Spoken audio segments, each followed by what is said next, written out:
Lanjutan berita satu. Dan bersama untuk membahas lebih lanjut, kita terhubung dengan sejumlah narasumber secara virtual. Sudah ada Kepala Badan Geologi Kementerian Energi dan Sumber Daya Mineral, Muhammad Wafid. Kemudian bergabung juga Kepala Bidang Kedaruratan dan Logistik BPD Lumajang, Pak Yudi Cahyono. Selamat sore, Bapak-Bapak. Selamat sore, selamat malam. Baik, dengan saya di studio, terima kasih telah meluangkan waktu. Saya ingin langsung ke Pak Wafid terlebih dahulu mungkin menanyakan terkait dengan aktivitas Gunung Semeru hingga hari ini seperti apa? Apakah masih ada gerakan di sana, erupsi yang terjadi? Seperti apa yang dipantau oleh Badan Geologi dari Kementerian SDM? Pak Wafid. Baik, terima kasih. Mungkin kami sampaikan bahwa pada level 4 awas ini SOP kami Badan Geologi melalui PVMBG itu adalah setiap 6 jam kami mengupdate, mengevaluasi data-data dari pemantauan baik secara visual maupun instrumental. Dari data-data yang kami dapatkan selama 6 jam itu masih terjadi letusan. Ada guguran lava juga, ada hembusan, ada juga kegempaan vulkanik dalam dan juga tektonik jauh. Meskipun ada fluktuasi juga kolom abu letusan itu yang kemarin itu hingga paling tinggi sampai 2000, saat ini antara 300 sampai 500 meter. Jadi aktivitas Gunung Semeru masih kami tempatkan pada level 4 atau awas sampai saat ini. Begitu, Mas. Baik, saya ingin ke Pak Yudi mengenai penanganan korban. Pak Yudi, sejauh ini jadi total ada berapa korban terdampak akibat erupsi Gunung Semeru ini hingga sore ini, Pak Yudi?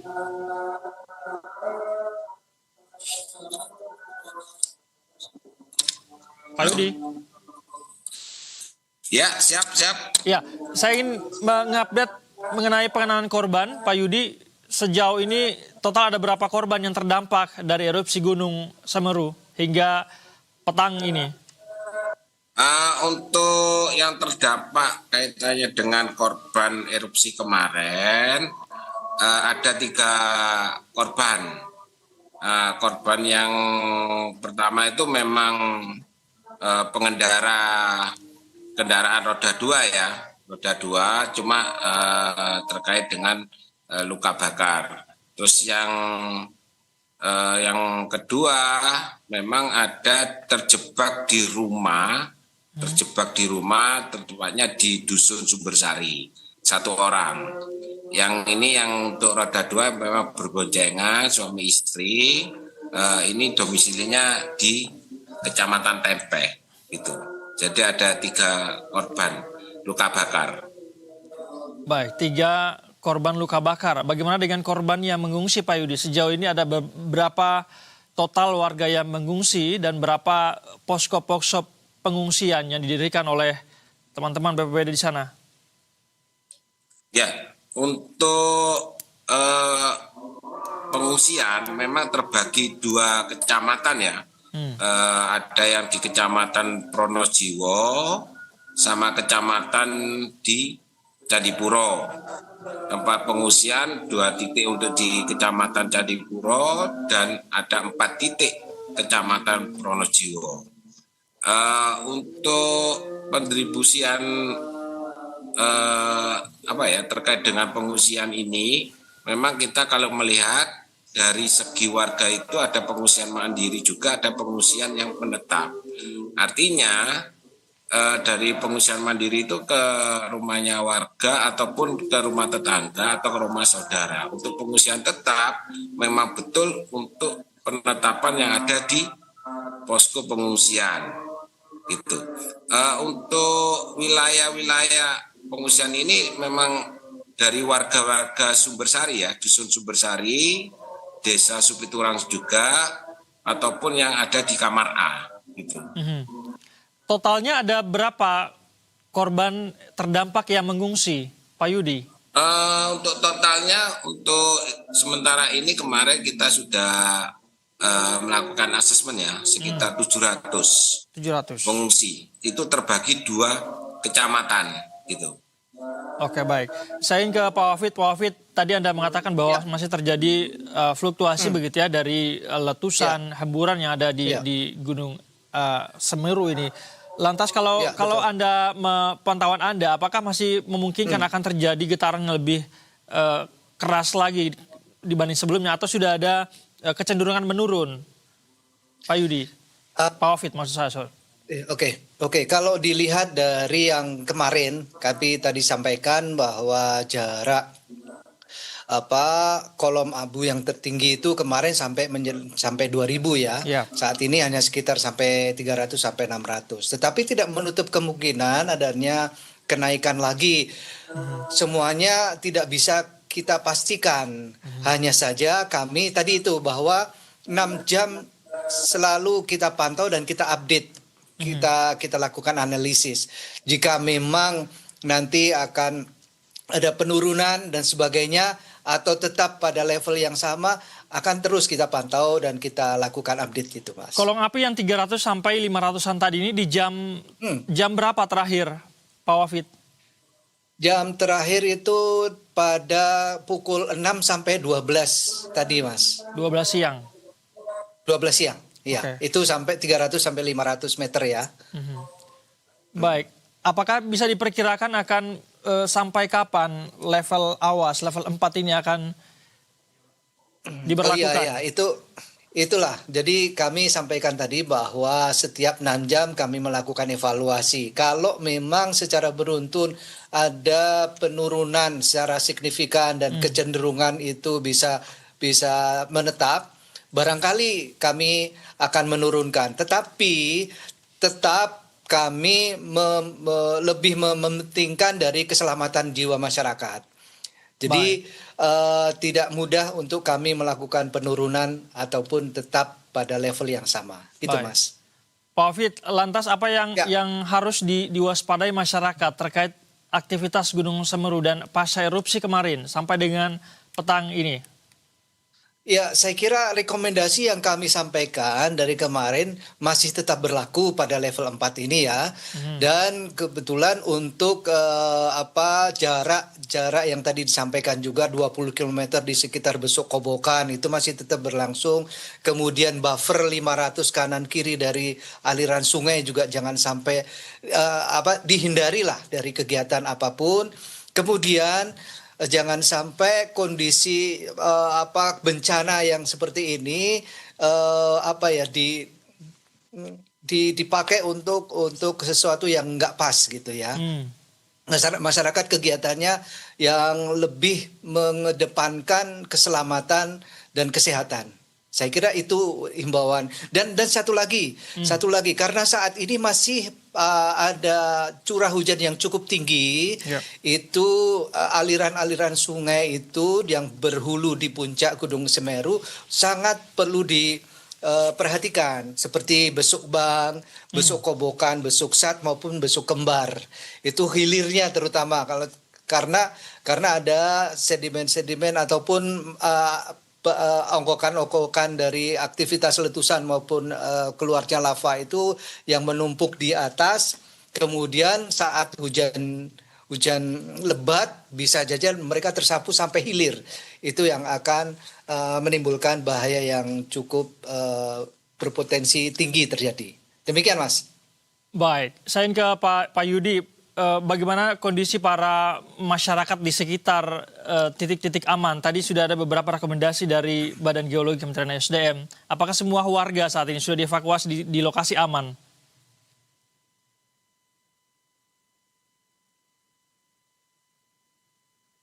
Pak Yudi?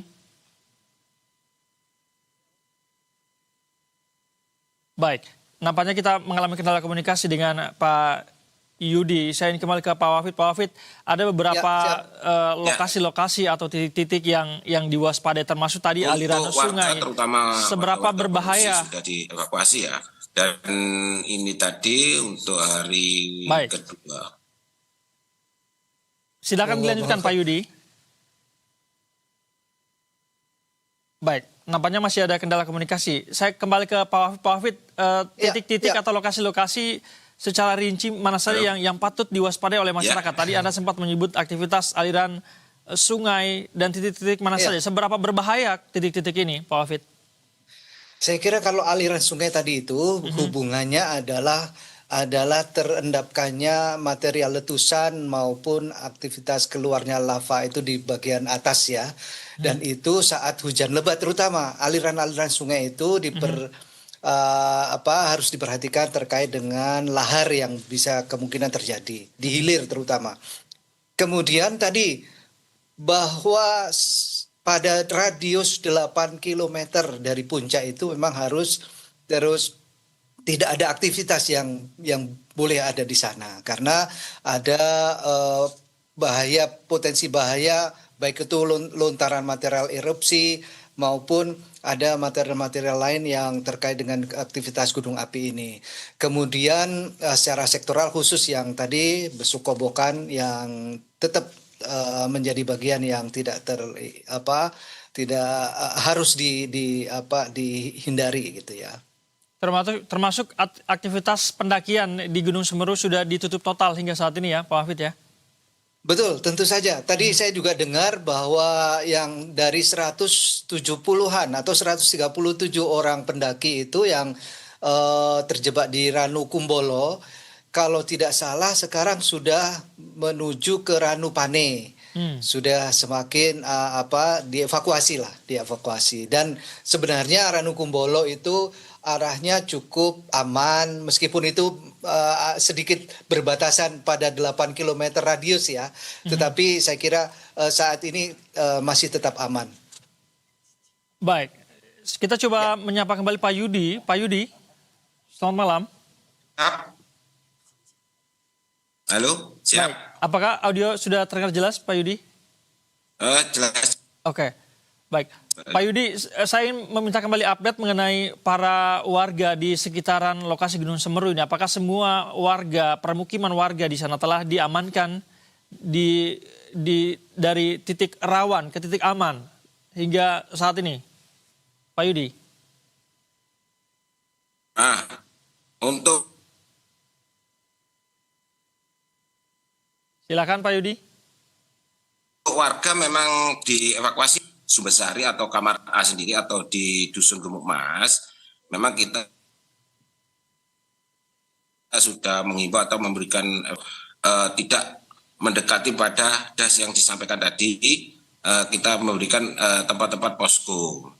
Memang kalau melihat dari sisi warga yang di Supiturang sendiri, aliran das memang di sana itu dari hulu ataupun ke hilirnya tidak menutup kemungkinan luapan lava ataupun pijar yang di sana itu kemarin itu meluap ke area pemukiman warga. Makanya untuk himbauan dari warga sendiri yang ada di pinggir Das Semeru sendiri, kita tetap memberikan salah satu warning pada warga dan kita sudah memberikan jalur-jalur evakuasi kepada warga tidak melakukan aktivitas, terutama memang kalau kita melihat dari warga-warga Sumbersari, Dusun Sumbersari ataupun Gumuk Mas, aktivitas di sana kan aktivitas penambang lokal begitu. Baik, lantas Pak Yudi, ada berapa titik tim penanggulangan bencana yang disebar di titik-titik rawan yang ada di sekitaran lokasi rawan itu?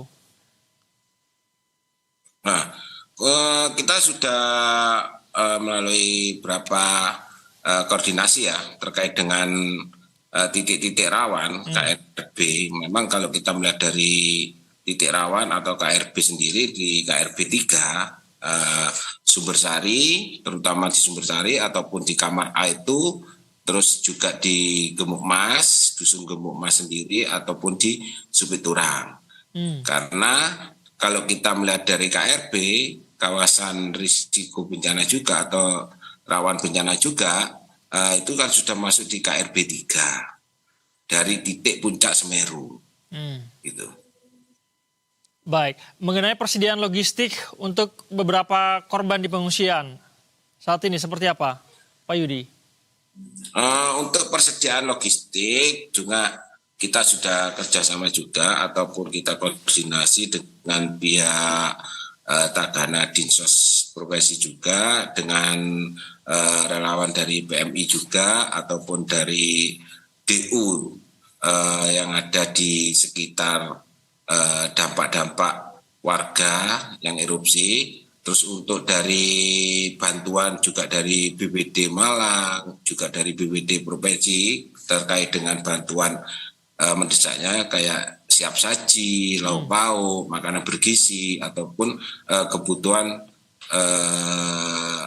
dalam arti kebutuhan tepat itu kayak selimut, matras kita sudah artinya sudah mencukupi gitu untuk pengungsi-pengungsi yang ada di wilayah Pronojiwo ataupun wilayah Candipuro.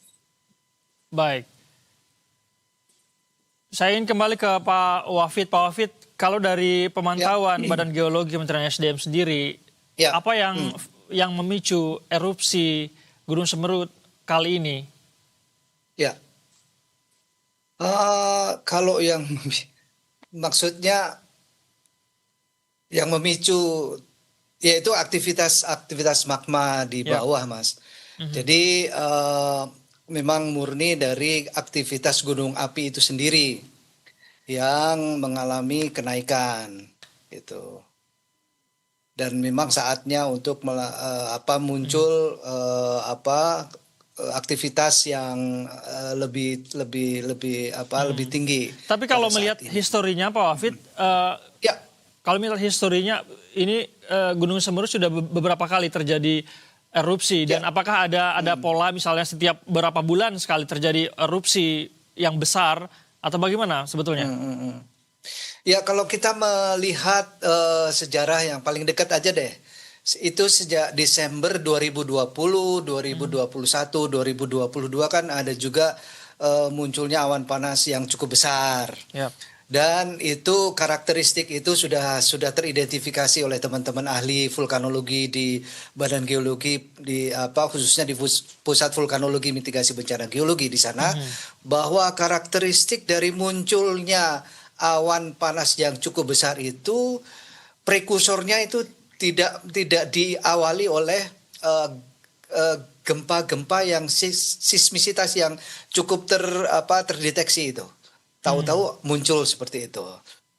Jadi tidak ada korelasi antara itu. Tetapi ada satu penurunan kecepatan atau di V/V-nya itu kecepatan seismisitasnya itu jika mengalami penurunan itu ada kecenderungan akan meningkatnya aktivitas Gunung Semeru itu di beberapa minggu ke depan atau beberapa bulan ke depan. Itu sudah teridentifikasi, Mas, karakteristiknya.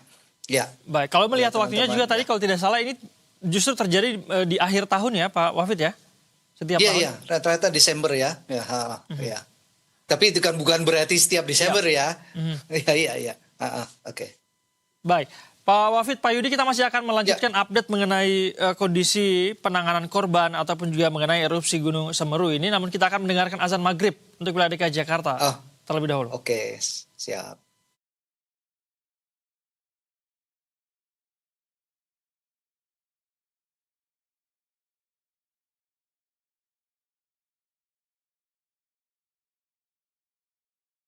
Allahu Akbar, Allahu Akbar, Allahu Akbar, Allahu Akbar. Asyhadu an la ilaha illallah.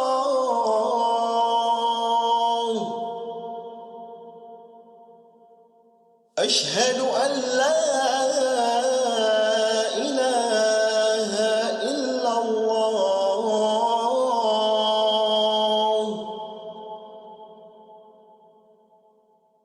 Asyhadu anna Muhammadar Rasulullah.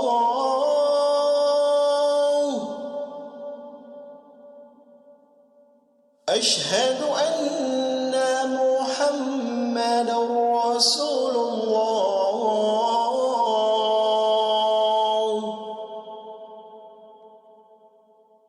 Hayya 'alas salah.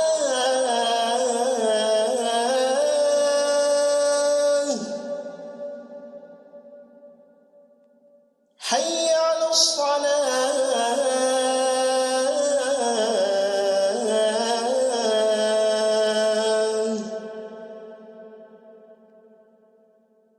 حي على الفلاح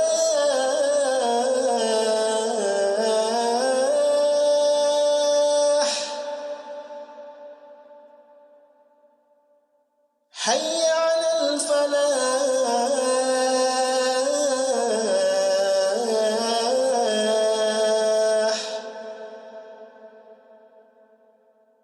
الله أكبر الله أكبر لا إله إلا الله.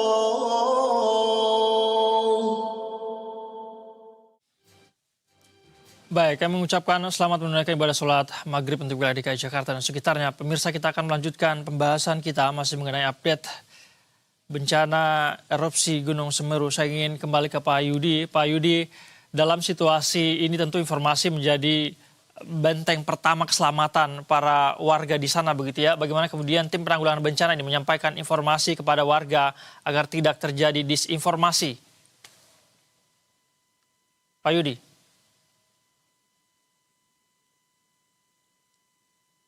Pak Yudi. Baik, kita masih mengalami kendala komunikasi nampaknya dengan Pak Yudi. Saya ingin ke Pak Wafid. Pak Wafid, tapi kalau kita melihat erupsi yang terjadi kali ini, apakah ini yang kalau kita melihat skalanya begitu ya, ini yang terparahkah dibanding sebelum-sebelumnya atau bagaimana jika Anda memantau dari tahun ke tahun? Ya, kalau dari dibanding tahun 2021 itu mungkin agak sedikit lebih besar ya.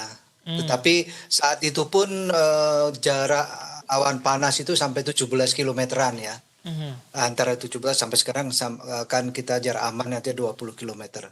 Ya kurang lebih seperti itu. Tetapi dari karakteristik itu yang kami sudah terus kami lakukan update pemantauan dari data-data ya, baik instrumental maupun visual yang kami dapatkan. Perlu kami sampaikan Mas bahwa dari Badan Geologi saat ini juga menurunkan tim di lapangan saat ini. Jadi ada empat ahli gunung api yang kami terjunkan ke sana untuk mengidentifikasi secara langsung kondisi Gunung Semeru, dan juga ada 4 ahli yang kami terjunkan teknis drone dari BPPTKG kami. Nah, jadi kami pemantauan udara dan juga pemantauan secara langsung oleh ahlinya. Saya kira itu bagian dari apa yang menjadi respons dari Badan Geologi melalui Pusat Vulkanologi dan Mitigasi Bencana Geologi, Mas. Baik, dari sisi sumber daya teknologi yang kita gunakan tidak ada kendala lagi ya, Pak Wafid ya, untuk memantau pergerakan yang di Gunung Semeru itu ya, Pak Wafid ya. Iya, insya Allah tidak ada.